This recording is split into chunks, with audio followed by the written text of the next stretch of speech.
Assalamualaikum warahmatullahi wabarakatuh.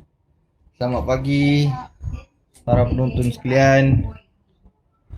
Alhamdulillah, segala puji bagi Allah Subhanahu wa taala yang memberi kita kesempatan untuk berjumpa lagi pada hari ini 1 Jun tahun 2020. Terima kasih juga kepada Masjid Ma'ruf di atas usaha daripada Jabatan Dakwah dan juga Markom mereka untuk mengadakan kuliah-kuliah secara online, dan semoga kita mendapat manfaat di atas apa yang selama ni kita telah kongsi dalam kuliah-kuliah, bukan kuliah saya saja, malah semua kuliah-kuliah di Masjid Ma'ruf. Semoga kita semua dapat manfaat, insya-Allah. Okey, go. Okey, bismillah wassalatu wassalamu ala rasulillah. Mabad. Macam seperti biasa, para ibu-ibu dan para penonton sekalian, kita membaca kitab Al-Azkar. Ya. Bagaimana sambutan raya anda pada tahun ini? Saya pasti amat berbeza. Begitu juga dengan saya, dan kita semua sibuk dengan Zoom kan. Zoom pergi, Zoom balik, Zoom pergi, Zoom balik. Masya Allah, tabarakallah. So, saya tengok kelebihan dia, kita kurang berbelanja lah. Kurang belanja, kurang pembaziran. Alhamdulillah. Segala puji bagi Allah Subhanahu wa taala.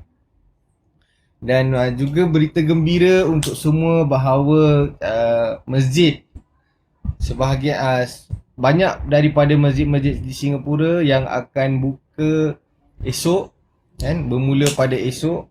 Masjid-masjid di Singapura akan banyak terbuka, dibuka. Semoga tapi kita ingat tak semua yang dibuka tu dia buka seperti sedia kala. Waalaikumsalam. Okay, dia tak buka seperti sedia kala, tetapi masjid buka. Apa ni Ustaz? Okay, dia macam gini. Sebelum pergi lebih jauh, dan kalau untuk mengelakkan daripada berlakunya salah faham antara jemaah dan juga antara para jemaah lah nanti ya. Okay. Masjid ni dibuka bukan seperti waktu biasa. Maknanya masjid ni dibuka pada waktu tertentu sahaja, dan para jemaah yang ingin solat di masjid wajib membawa IC anda supaya kita ada check in dengan check out, scan in dengan scan out. Macam mana kita masuk dalam shopping mall jugalah. Dia seperti macam itu. Dan kedua, para jemaah mesti juga wajib memakai pelitup hidung, mask. Kalau tak pakai, masjid ataupun pegawai ada authority untuk tidak memberi keizinan pada anda semua untuk masuk ke dalam masjid. Yang ketiga, mesti kena bawa sejadah sendiri para penonton. Dan tak kira lah masjid tu besar ke masjid kecil ke, dia hanya boleh solat 5 orang saja, bukan secara berjamaah tetapi secara sendirian. Ni antara perkara-perkara penting yang saya nak highlight untuk para jemaah sebelum berlakunya salah faham esok. Semua besok waktu Zuhur semua datang masjid tiba-tiba. Tiba-tiba semua datang masjid. Yalah, maklumlah kita rindu masjid, tapi kalau untuk jemaah-jemaah yang veteran, khasnya jemaah-jemaah veteran, saya juga tidak menggalakkan anda semua untuk pergi ke masjid. Solatlah di rumah, jangan solat di masjid. Kalau kerana tidak perlu untuk solat di masjid, jangan solat di masjid.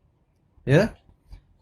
So, sampailah keadaan menjadi norma seperti sedia kala, barulah insya-Allah kita akan dapat merasakan kenikmatan berjamaah semula, insya-Allah ya. So buat masa kalau maafkan saya kalau saya silap, tetapi kali ini pembukaan masjid ni dia lebih khusus bagi yang bekerja sebagai Grab driver, Grab delivery dan sebagainya, yang bekerja di luar lah, bukan dikerja yang kalau dia kat rumah ni tidak perlu keluar, tidak perlu solat di masjid, solat saja di rumah. Kalau masih nak berjemaah juga boleh berjemaah di rumah, ya, dia berjemaah di rumah. Saya harap semua dapat ambil perhatian dengan perkara ni kerana ia sangat penting supaya tidak berlakunya salah faham kan. Takut-takut besok semua datang masjid, apa saya tak boleh masuk masjid, kan masjid dah buka apa semua dan sebagainya. Jangan ya. Keadaan masih belum pulih, cuma alhamdulillah buat masa ni terkawal. Kita tak nak benda ni dia apa berleluasa lagi. Tak mau. Kita sebab sekarang dah kontrol, so diberi keizinan untuk buka. Jangan sampai dia naik balik nanti masjid kena tutup balik. So tak best lah. Kita tak nak macam ni. Okey. Alhamdulillahirabbil alamin wassalatu wassalamu ala rasulil amin wala udwana illa ala zalimin. Asyhadu an la ilaha illallah wahdahu la syarikalah wa asyhadu anna Muhammadan abduhu wa rasuluhu. Allahumma salli wa sallim ala nabiyyina Muhammadin wa ala alihi wa sahbihi ajma'in. Subhanaka la ilma lana illa ma 'allamtana innaka antal alimul hakim. Qala rabbi shrah li sadri wa yassir li amri wahlul 'uqdatam min lisani yafqahu qawli. Allahumma la sahla illa ma ja'altahu sahla wa anta taj'alil hazana idza syi'ta sahla. Allahumma faqihna fid din wa 'allimna ta'wil wa hadina ila sawa'is sabil. Alhamdulillah, segala puji bagi Allah SWT. Tadi tu saya cuma cakap gezek je lah untuk esok, sebab saya pasti ramai yang excited dan juga saya takut kejadian overwhelming. Minta maaf, anak saya pun nak join kuliah, so dia akan ganggu sikit. Tapi insyaAllah semoga ianya bermanfaat lah untuk kita pada pagi ni, insyaAllah. Okay. Nak apa? Nak apa? Tak ada dalam, tak ada.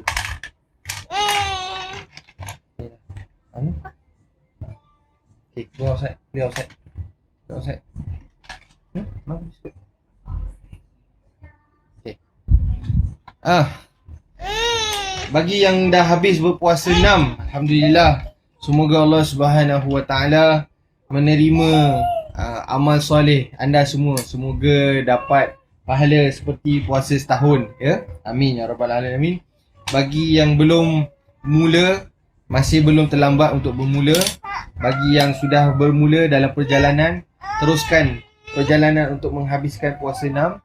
Ya, semua digalakkanlah, digalak. Ya, nak apa nak. Tengok. Orang tengok parti cry.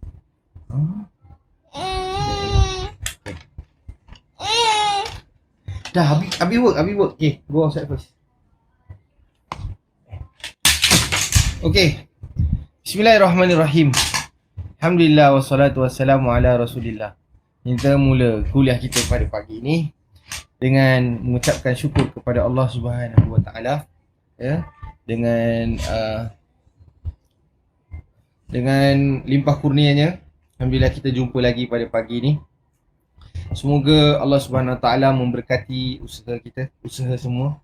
Semoga Allah Subhanahu Wa Taala meridai ilmu-ilmu yang semua asatizah kongsi. Dan semoga Allah Subhanahu Wa Taala memakrufkan Masjid Ma'ruf terus, dan sebagainya lah. Amin, semua yang baik-baik, amin. Okay. Kita masih lagi dalam bab doa ketika menghadapi kesulitan dan urusan-urusan penting. Ya, antara doa yang diajarkan oleh Nabi SAW dalam hadis nombor 365 muka surat 209 dalam kitab Al-Adhkar di Imam An-Nawawi rahimahullah. Qala al-muallif rahimahullah, penulis mengatakan bahawa kami meriwayatkan dalam kitab Ibn Sunni dari Abu Qatadah radhiyallahu anhu, ia berkata Rasulullah sallallahu alaihi wasallam bersabda, barang siapa yang mempunyai masalah dan dalam kesulitan, banyakkan berdoa ni. Man qara'a ayatal kursi wa khawatim suratil baqarah indal karbi aghathahu Allah. Barang siapa yang membaca ayat kursi dan ayat-ayat terakhir surah Al-Baqarah saat tertimpa kesusahan, nescaya Allah akan menolongnya. Walau bagaimanapun hadis ni dhaif, ya, hadis ini dhaif, lemah, namun para penonton sekalian, tidak menjadi masalah untuk kita membaca ayat kursi, sebab ayat kursi ni banyak fadilah-fadilah yang Allah sebut, yang Nabi SAW sebut. Walaupun kita semua saya nak sentuh dalam pembacaan ayatul kursi. Okay. Allahu la ilaha illa huwal hayyul qayyum la ta'khudhuhu sinatun wala naum. Selalu menjadi kesalahan adalah apabila kita membaca la ta'khudhuhu sinatun. Ya, sebenarnya dia tidak ada sabdu. Jadi la ta'khudhuhu sinatun wala naum. Tidak, Allah tidak ngantuk ataupun tidur. Lahu ma fis samawati wa ma fil ard. Maka baginya itu samawati wal ard, langit dan juga bumi. Man dzalladzi yashfa'u indahu illa bi'izni ya'lamu ma baina aydihim wa ma khalfahum wa la yuhituna bi syai'in min 'ilmihi illa bima syaa' wasi'a kursiyyuhu samawati wal ard wa la ya'uduhu hifdhuhuma wa huwal 'aliyyul 'azim. Selalunya saya bukan kerja kita untuk mencari kesalahan orang, tetapi kadang-kadang kita ternampak salah silap yang berlaku. Antaranya kesilapan yang dilakukan oleh para pembaca adalah wa la ta'khudhuhus sinatun wala naum. La ta'khudhuhus sinatun, la ta'khudhuhus tu salah dia. La ta'khudhuhu sinatun wala naum. Okey. Saya ingin kongsi kepada anda antara fadilah membaca ayatul kursi dan bilakah waktunya untuk membaca ayatul kursi. Yang pertama, apabila kita selepas solat, kita baca dalam zikir selepas solat tu, kita membaca ayatul kursi. Nabi SAW sebut barang siapa yang membaca ayatul kursi ataupun siapa yang tiap kali selepas solatnya beliau membaca ayatul kursi, yang menghalang beliau untuk masuk syurga adalah kehidupan. Ya? Yang menghalang beliau untuk masuk syurga adalah kehidupan. So, para jemaah sekalian, kalau kita nak masuk syurga, kita baca ayatul kursi lepas solat. Provided juga kita kena banyak lakukan amal soleh. Jangan kata, oh aku dah baca ayat kursi, lepas ni aku boleh buat dosa lah. Sebab apa? Nabi sebut, siapa baca ayat kursi dapat masuk syurga. Tetapi kalau kita jangan lupa, kalau kita walaupun kita baca ayat kursi, tetapi kita masih buat dosa, maka kita masih lagi boleh lagi dapat seksa daripada Allah SWT. So, bila dah baca ayat kursi, jangan buat dosa. Takut-takut kalau lepas tu lepas baca ayat kursi tu kita meninggal, maka yang akan menanti kita adalah syurga Allah SWT. Okay. Hadis ni lemah, tapi saya cakap tadi, ada hadis yang kuat lagi mengatakan, yang menunjukkan tentang kelebihan membaca ayatul kursi. Dan ayatul kursi juga adalah salah satu daripada doa-doa yang diajarkan untuk baca ruqyah. Para penonton, ruqyah, bukan ru'yah. Ruqyah ni perubatan secara Islam. Ru'yah ni mata ataupun ru'yah mimpi. So seperti firman Allah SWT dalam apabila ya bunayya ini ara fil manami. Aku melihat kau pada waktu malam. Ru'yatul hilal. Kan kita nak tengok hilal. Hilal ni bulan. So ru'ya ni pandangan. Ruqyah bil qaf, dia adalah perubatan secara Islam. Dan antara ruqyah yang diajarkan oleh agama adalah membaca ayatul kursi. Semoga dengan membaca ayatul kursi ni Allah SWT melindungi kita pada pagi dan juga petang. Sebab dalam ada sunnah juga membaca ayatul kursi pada waktu pagi, supaya untuk mendapat penjagaan Allah SWT. Ya? Ini hadis sahih. So, walaupun hadis tadi itu lemah, para penonton sekalian, kita masih lagi boleh membaca ayatul kursi pada setiap pagi dan juga setiap selepas solat. Semoga Allah SWT mengganjarankan kita syurga dan juga memelihara kita pada hari tersebut. Okey. Laju cakap. Can I ru'yah to your heart, Ustaz? Ada orang main-main. Tak boleh Ustaz Nafis, sebab saya punya hati dah dimiliki oleh isteri. Alhamdulillah. Okey. Hadis yang kedua, kami meriwayatkan dalam kitab yang sama, iaitu kitab Ibnu Sunni dari Sa'ad bin Abi Waqqas radhiyallahu anhu. Sa'ad bin Abi Waqqas, para penonton sekalian, adalah asyarul mubashirina fil jannah. Nabi SAW pernah berjanji mereka antara 10 orang yang akan masuk syurga selepas 4 khulafah Rashid ini. Nabi SAW menjanjikan lagi 10 orang yang akan masuk syurga. Dan antaranya adalah Sa'ad bin Abi Waqqas radhiyallahu anhu. Dia berkata, aku mendengar Rasulullah sallallahu alaihi wasallam bersabda, "Inni la'alamu kalimatan la yaquluha makrubun illa furrija anhu. Kalimata akhi Yunus alaihi salam. Fanada fi dhulumati an la ilaha illa anta subhanaka inni kuntu minadh dhalimin." Sungguh, aku mengetahui satu kalimah yang tidaklah diucapkan orang yang tertimpa kesusahan kecuali kesusahan itu dihilangkan darinya. Yakni kalimat saudaraku Yunus alaihi salam. Nabi cakap apa? Aku tidak mengetahui satu kalimah yang tidaklah diucapkan orang yang tertimpa kesusahan kecuali satu orang.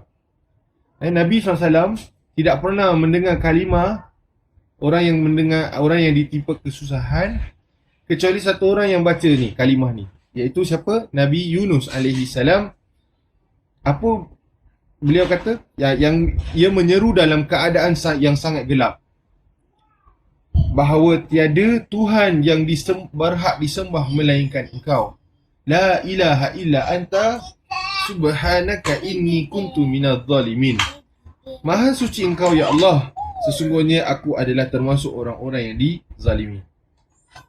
Imam Tirmizi meriwayatkan hadis tersebut daripada Sa'ad bin Abi Waqqas. Dia berkata, Rasulullah SAW bersabda dalam hadis yang lain, "Da'autu dhinnuni idda'a rabbahu wa huwa fi batnil hut. La ilaha illa anta subhanaka inni kuntu minadh dhalimin. Lam yad'u biha rajulun muslimun fi shay'in qattun illa istijaba lahu." Doa Dhunnun tatkala ia memohon kepada Tuhan di dalam perut ikan paus. Dhunnun ni adalah gelaran bagi Nabi Yunus alaihi salam. Kata Nabi SAW sebut apa? Yakni tiada doa Nabi Yunus alaihi salam,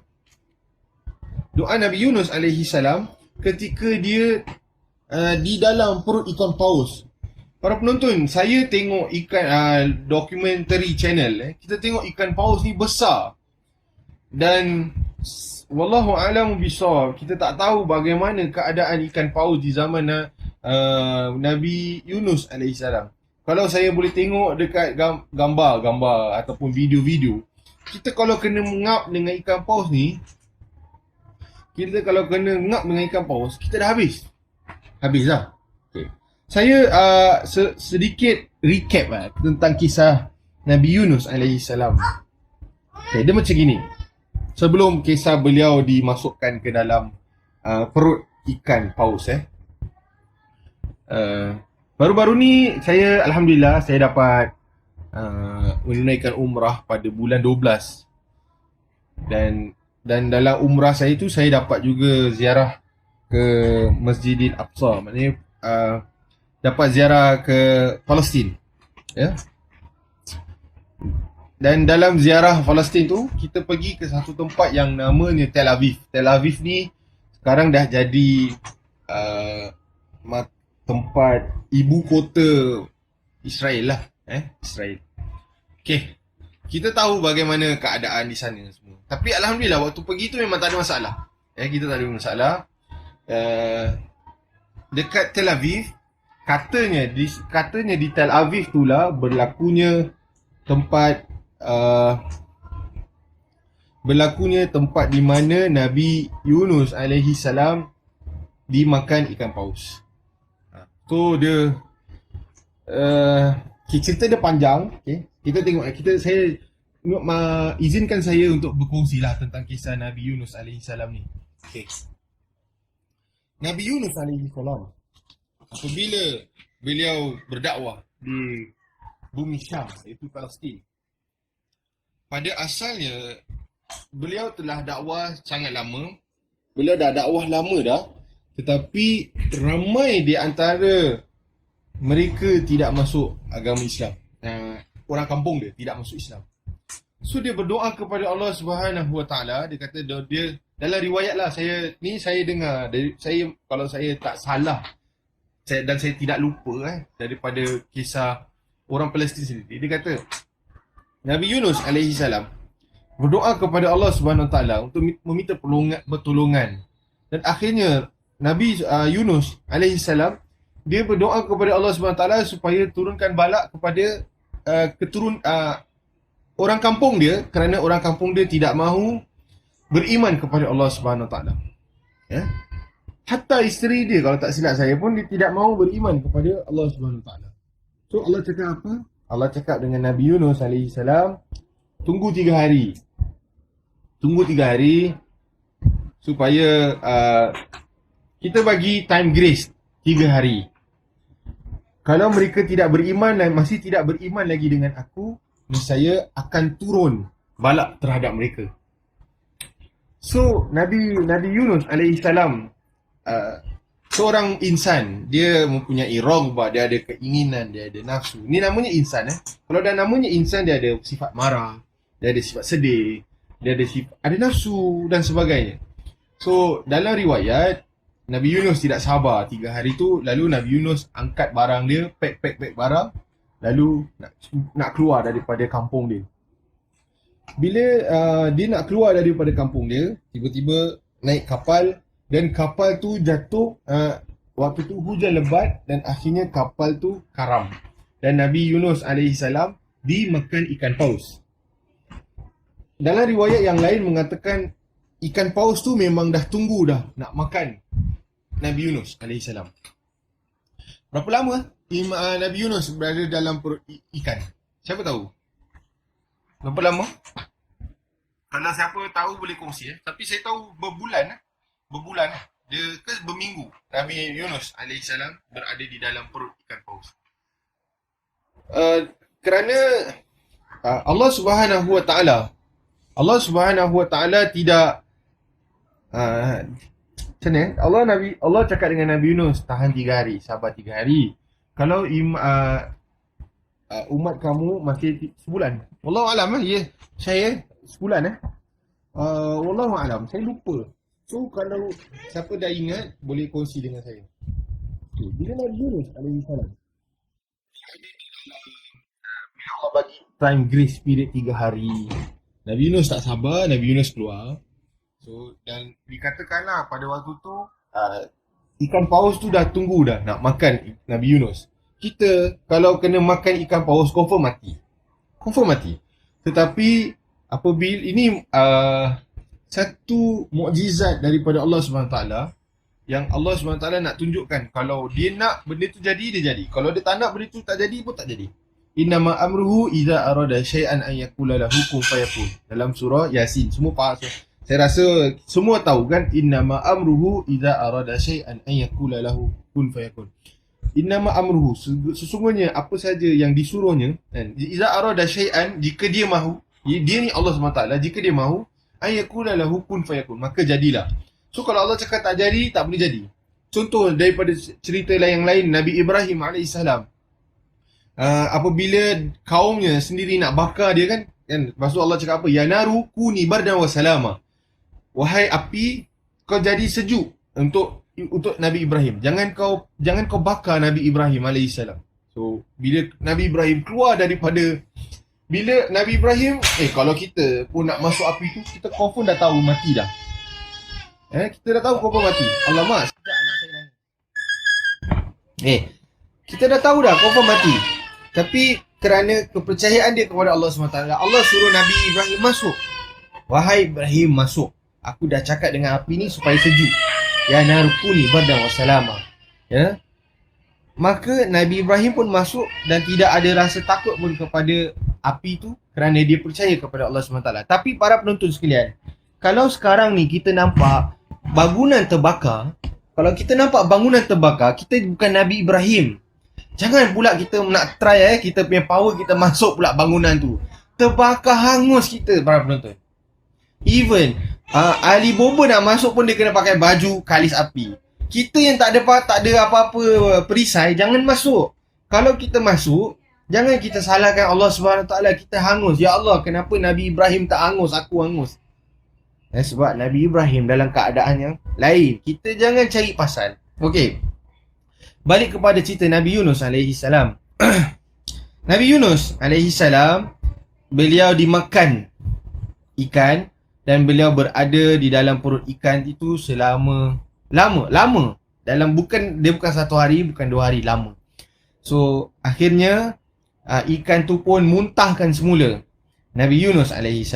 Tapi di dalam sementara Nabi Yunus AS di dalam perut ikan tersebut, ikan paus tersebut, apakah doa Nabi Yunus? Nabi Yunus berdoa, La ilaha illa anta subhanaka inni kuntu minaz zalimin. Tiada Tuhan melainkan Engkau ya Allah. Sesungguhnya aku ini dalam keadaan orang maha suci Engkau ya Allah. Sesungguhnya aku dalam keadaan yang dizalimi. Aku antara mereka yang dizalimi.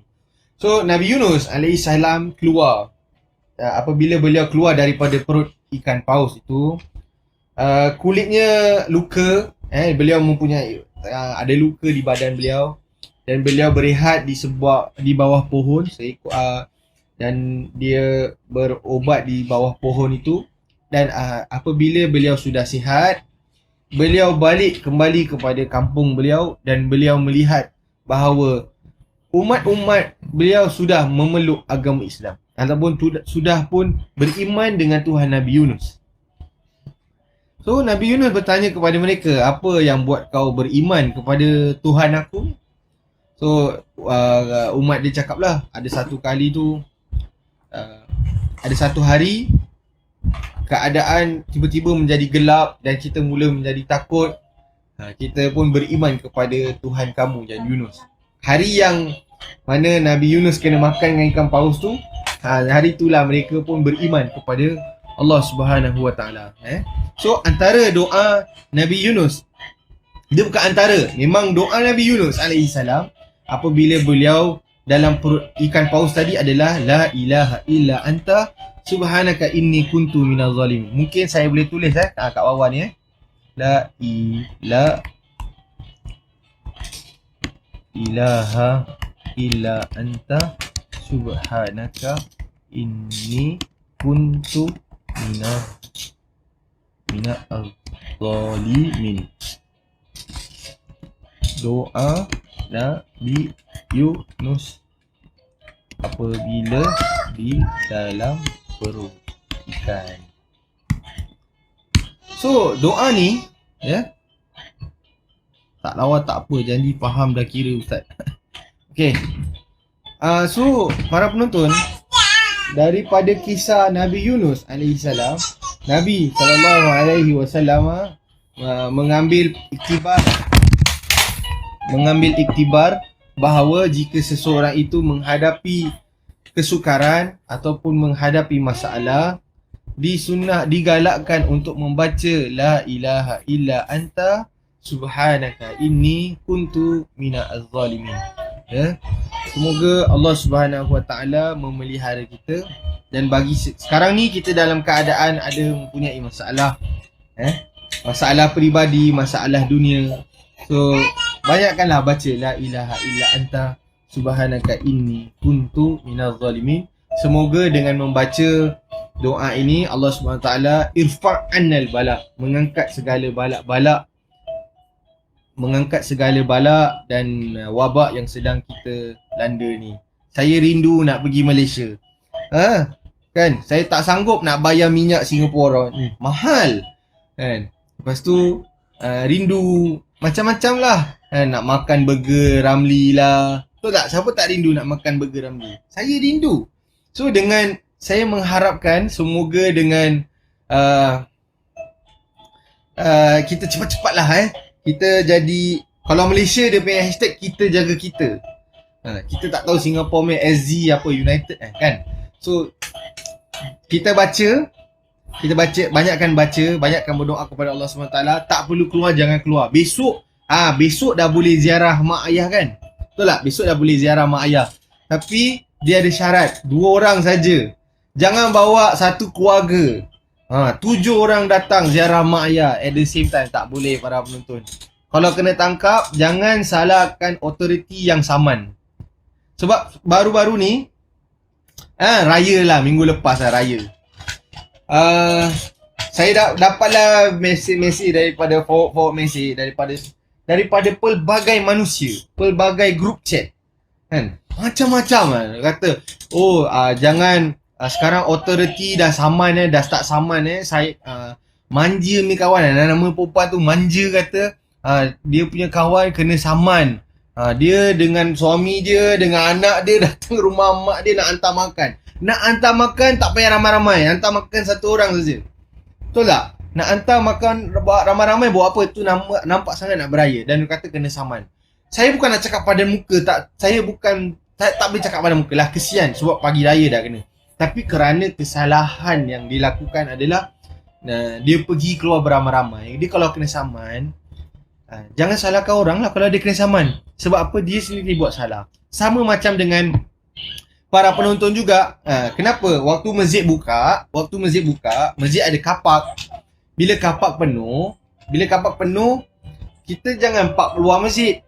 Park dekat kapak yang berdekatan dengan masjid. So bila mereka park sembarang, kena saman, marah orang yang saman.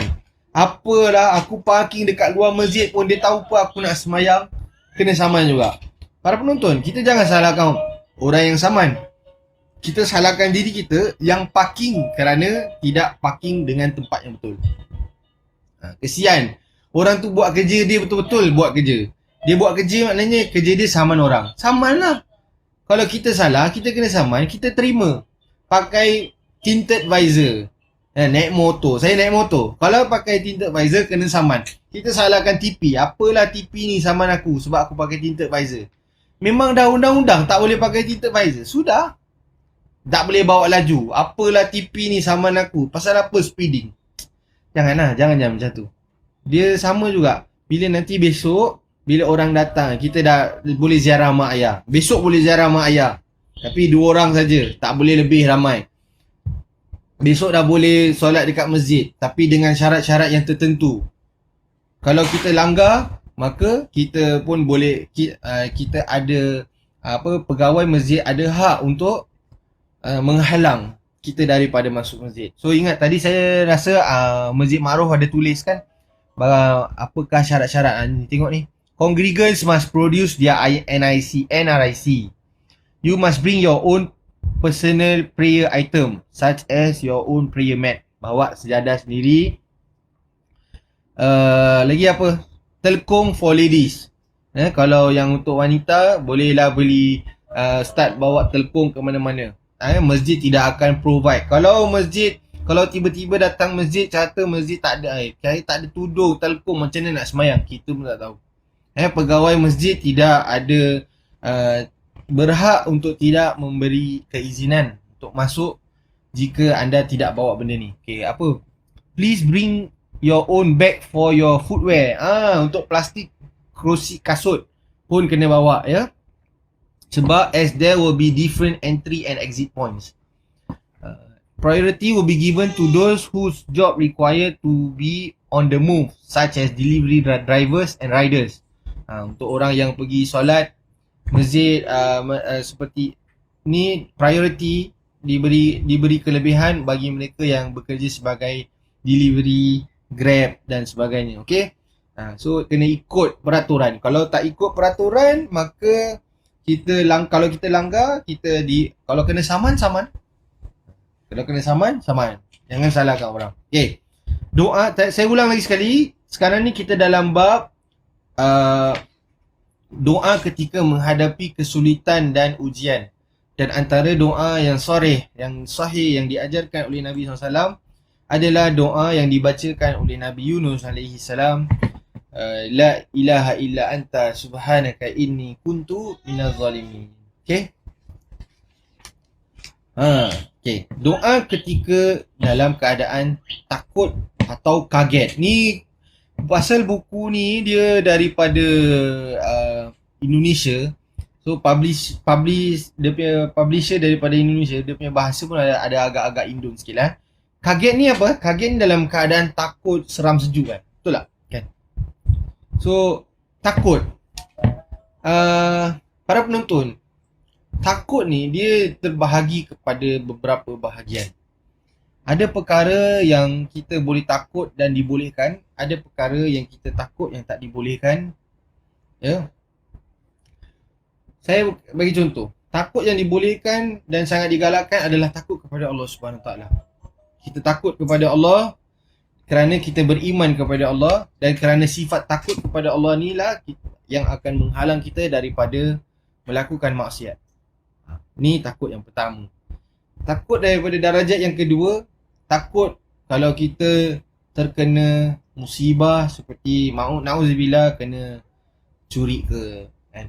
Kesian saya baru-baru ni nampak posting di Facebook rumah ditinggalkan 1 bulan dan akhirnya rumah dia pun kena curi. Kesian kan. Kita ini adalah kezaliman yang berlaku di atas kezaliman yang berlaku sekarang. Orang buat zalim ke atas kezaliman yang di atas wabak yang sedang berlaku ni. Kalau masih nak buat dosa macam ini, kalau Allah SWT tidak angkat bala ni, jangan salahkan lah. Sebab antara perkara yang patut kita buat dalam keadaan musibah ni adalah bertaubat kepada Allah SWT. Tapi kalau mengambil kesempatan di atas kesusahan orang, susah juga kan. Orang dah susah sebab ada orang tak dapat balik rumah kan. Saya ada kawan yang isterinya duduk di Johor. Dia Singaporean. Dia hari-hari ulang alik JB. So kerana this lockdown kan, this circuit breaker ataupun border tutup atau apa saja sekali lah kita nak panggil dia, dia tak dapat balik, tak dapat jumpa anak isteri. Anak dia umur anak saya, nak masuk 2 tahun. So tak boleh masuk Johor. Kalau dia masuk Johor, dia kena kuarantin 14 hari. Kalau dia nak balik Singapura pun kena kuarantin 14 hari. So apa dia orang decide untuk duduk di Singapura. Anak tak dapat tengok, isteri tak dapat tengok. Hari raya pun bersendirian kan. Ini cerita kalau lagu SZB kan, Musafir di Aidilfitri. Siapa yang kalau yang mendengar ni, dialah orang dia dan tak dapat balik, tak dapat tengok isteri. So dia apa saya nak cakap tu, bila orang mengambil kesempatan di atas kesusahan yang sedang kita alami, rumah kena rompak tau. TV hilang, masuk rumah TV hilang, dapur hilang, speaker hilang. La ilaha illallah subhanahu. Ya ilaha illallah. So bertaubatlah kepada Allah SWT. Waktu-waktu macam inilah kita kena banyak lagi bertaubat kepada Allah SWT, istighfar kepada Allah SWT. Semoga dengan istighfar dan doa kita, Allah SWT mengangkat bala ni. Amin. Okey. Takut lagi satu adalah takut yang haram. Bila takut tu jadi haram, bila kita, macam mana saya nak bagi contoh takut haram nanti kalau saya ingat saya bagi tahulah Kalau saya ingat baru saya bagi tahu macam mana takut haram, insya-Allah. Okey, kita masuk dulu pada bab yang baru, iaitu doa ketika dalam keadaan takut dan juga kaget. Kami meriwayatkan dalam kitab kami ni adalah Imam An-Nawawi rahimahullah. Imam Nawawi kata apa? Kami meriwayatkan dalam kitab Ibnu Sunni dari Thauban radhiyallahu anhu bahawa Nabi SAW apabila dibuat takut dengan sesuatu, beliau mengucapkan huwallahu Allahu Rabbi la syarika lahu. Dia adalah Allah, Allah adalah Rabbku, tiada sekutu baginya. Cantik baju ustaz. Baju beli dah lama dah beli. Masya-Allah, masya-Allah, tabarakallah. Nak puji, ada orang puji baju saya dekat Instagram. Jadi saya cakaplah kalau nak puji kena sebut masya-Allah, tabarakallah. Takut-takut bila dah puji ni cantik, tiba-tiba koyak. Baju ni baju baru jugalah. Baju baru. Saya konon nak beli untuk baju raya tahun ni. Tapi tak memandangkan raya tidak keluar ke mana-mana, saya pakailah buat kongsi kuliah. Ya. So bila puji, ingatlah cakap Masya Allah, Tabarakallah. Okay. Nabi SAW apabila dalam keadaan takut, beliau akan membaca Wallahu Allahu Rabbi la syarika lahu. Dia adalah Allah, Allah adalah Tuhanku, la syarika lahu, tiada sekutu baginya. Kami meriwayatkan dalam Sunan Abu Daud dan Sunan At-Tirmidzi dari Amr bin Shu'aib, dari ayahnya, dari atuknya, bahawa Rasulullah SAW mengajari mereka untaian kalimat doa ketika takut menyelimuti. A'udzu bikalimatillahi tammah min ghadabihi wa syarri ibadihi wa min hamazati syayatin wa an yahdurun. Aku berlindung kepada dengan kalimat Allah Subhanahu wa taala yang sempurna daripada kemurkaannya, kejahatan hamba-hambanya, dan dari bisikan syaitan dan dari kedatangan mereka kepadaku. Ini hadis ni sahih yang diajarkan oleh Nabi SAW. Saya ulang lagi sekali doa yang Nabi ajar ketika dalam keadaan takut adalah a'udzu bikalimatillahi tammah min ghadabihi wa syarri ibadihi wa min hamazati syayatin wa an yahdurun. Aku berlindung dengan kalimat Allah yang sempurna dari kemurkaannya, kejahatan hamba-hambanya, dari bisikan syaitan dan dari kedatangan mereka kepadaku. Abdullah mengajarkan doa tersebut kepada anaknya yang telah mengerti, sedang yang belum mengerti ia menulisnya lalu mengalungkan kepada anak tersebut. Al-Imam Tirmidzi berkata bahawa hadis ini hadis hasan. Ya. Alhamdulillah. Oh, baju ni tajuk ni dia ada dua saja hadis doa ketika takut. Yang pendek wallahu rabbi la syarikalah. Allahu rabbi la syarikalah. Dia adalah Tuhan, Allah adalah Tuhanku, maka aku tidak akan menyekutukannya. Doa ketika dirundung kegelisahan dan kesedihan. Kami meriwayatkan dalam kitab Ibnu Sunni dari Abu Musa Al-Ash'ari radhiyallahu anhu, ia berkata, Rasulullah sallallahu alaihi wasallam bersabda, "Man asabahu hammun aw hazanun falyad'u bihadhihi kalimat yaqulu ana abduka ibnu abdika ibnu amatika nasiyati biyadika madin fiyya hukmuka adlun fi qada'uka as'aluka bikulli ismin huwa laka sammaita bihi nafsaka aw anzaltahu fi kitabik aw 'allamtahu ahadan min khalq aw ista'tharta bihi fi 'ilmil ghaibi indaka an taj'ala al-Qur'ana nur sadri wa rabi'a qalbi wa jala'a huzni wa dhahaba hammi. Faqala rajulun minal qawmi ya Rasulullah innal maghbuna laman ghubina haula'il kalimat. Faqala ajal faquluhunna wa 'allimuhunna fa innahu man qalahunna iltimasa ma fihinna azhaballahu ta'ala huznahu wa atala farahahu. Hadis ni panjang para penonton sekalian, tapi saya baca maknanya. Doa ketika dirundung kegelisahan dan juga kesedihan.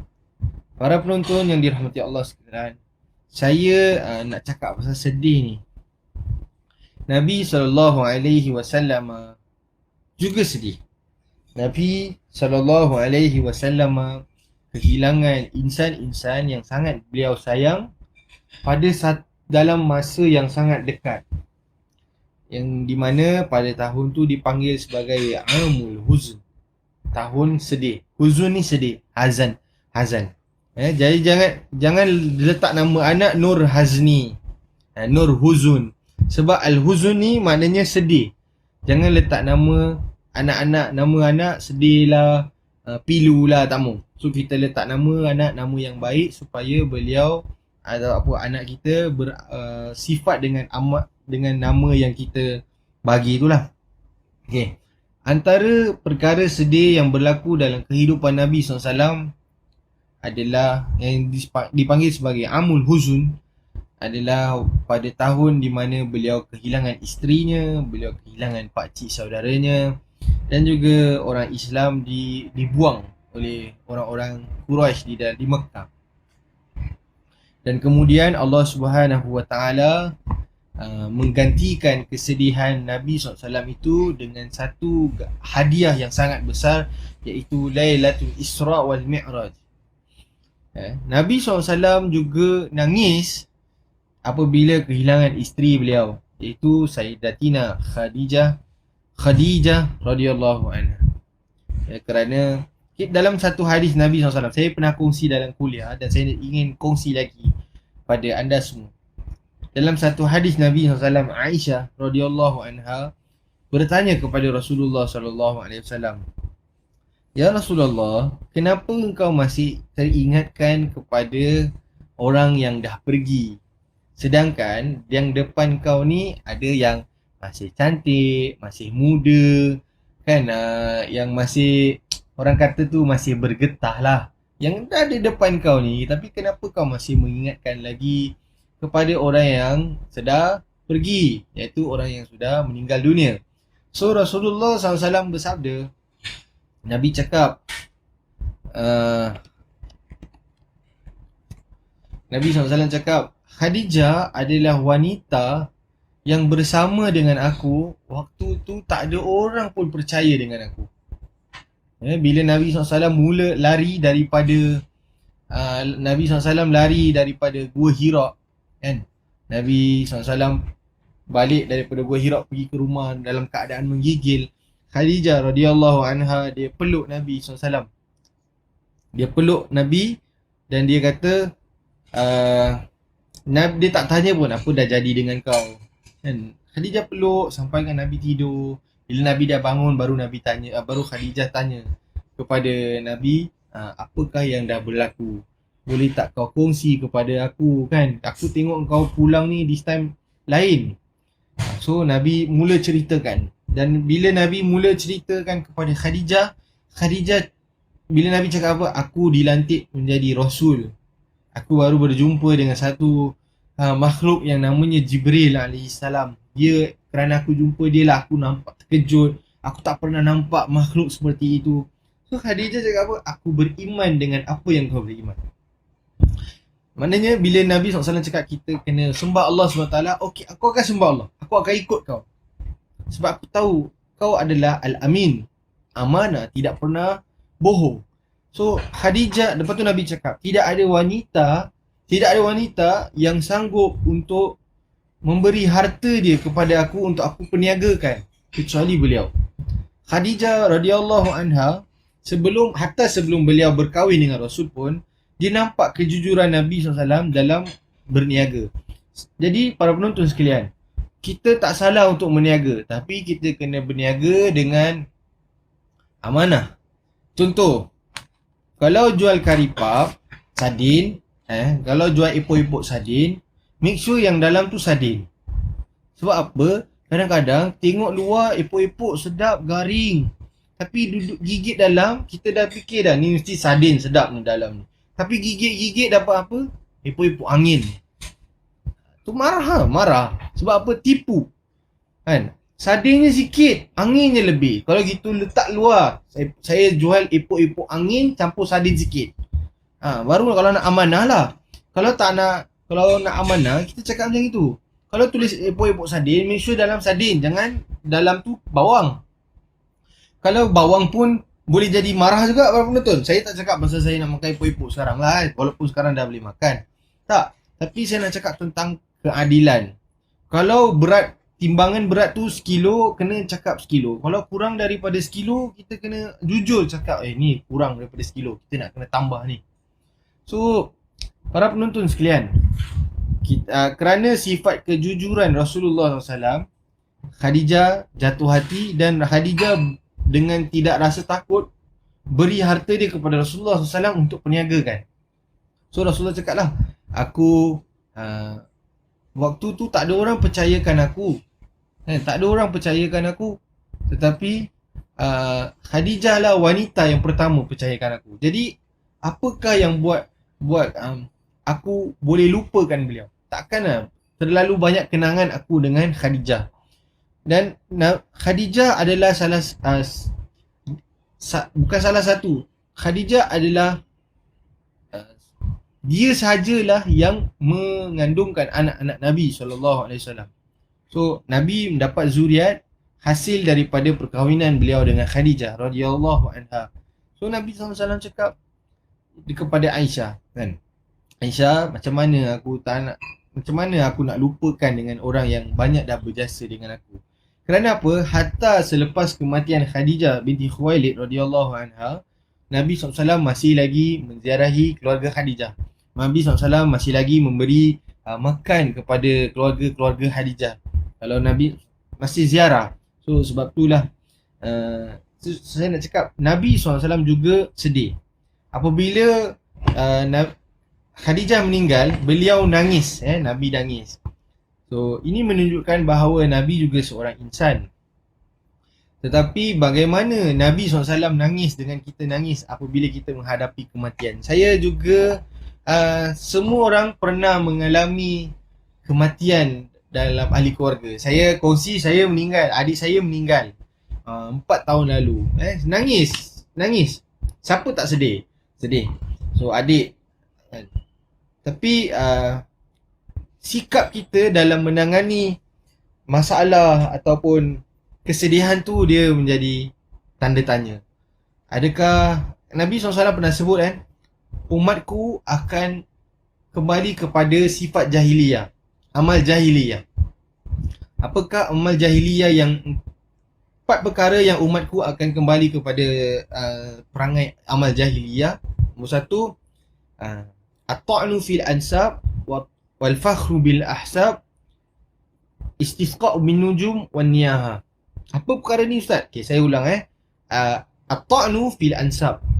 At-ta'nu fil ansab ni apabila kita mengeji ataupun mencela keturunan orang lain.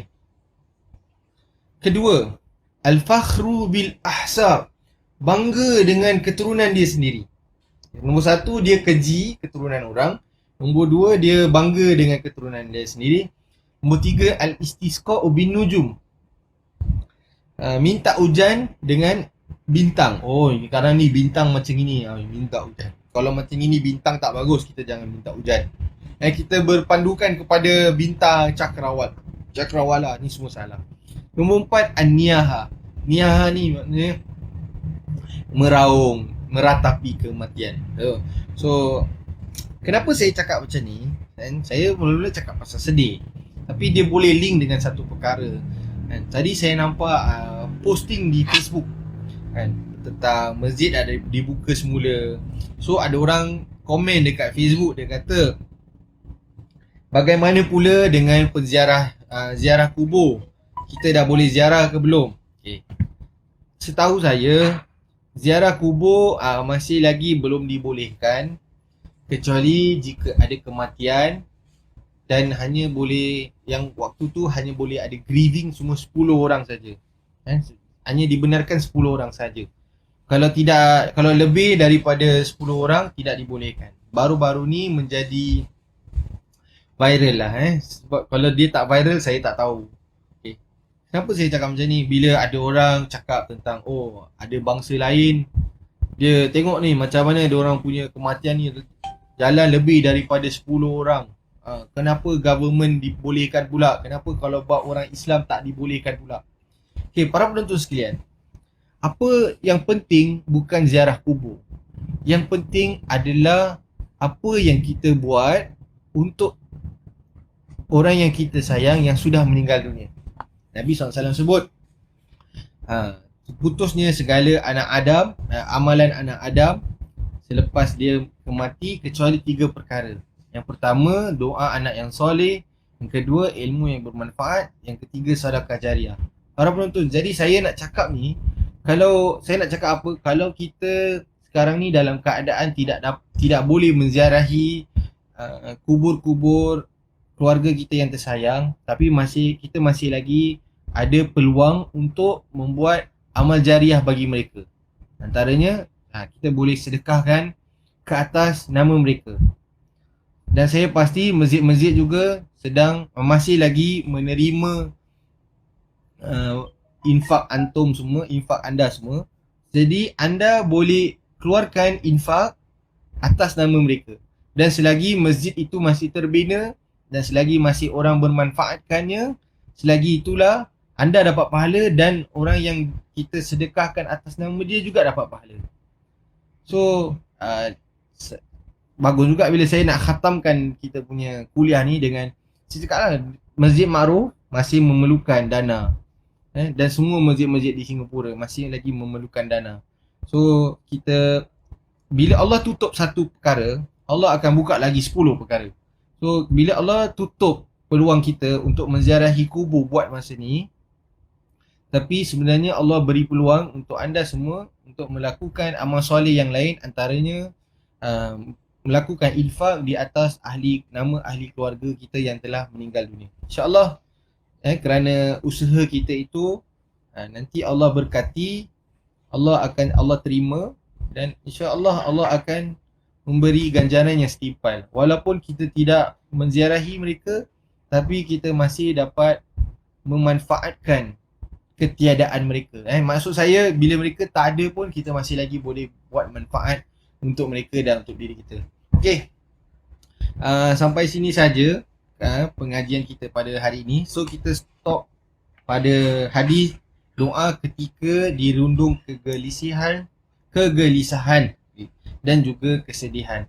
Semoga Allah Subhanahu Wa Taala mengangkat kesedihan-kesedihan yang kita sedang alami. Semoga Allah Subhanahu Wa Taala mengangkat balak-balak yang kita sedang diuji. Semoga Allah Subhanahu Wa Taala memberikan kesenangan dan ketenangan kepada diri dan hati kita. Dan yang paling penting sekali, semoga Allah Subhanahu Wa Taala membuka masjid-masjid semula di Singapura. Amin ya rabbal alamin. Okey, kita tutup saja sampai sini dulu. Kita baca tasbih kafarah dan surah Al-Asri. Subhanakallahumma wa bihamdika asyhadu an la ilaha illa anta astaghfiruka wa atubu ilaik. Bismillahirrahmanirrahim. Wal 'asri innal insana lafi khusr illa alladziina aamanu wa 'amilus shalihat wa tawassaw bil haqq wa tawassaw bis sabr. Dan juga semoga Allah Subhanahu taala membuka border-border di seluruh dunia. Semoga kita dapat pergi Johor, kita boleh isi minyak, kita boleh makan, kita boleh beli belah kat sana. Wassalamualaikum warahmatullahi wabarakatuh.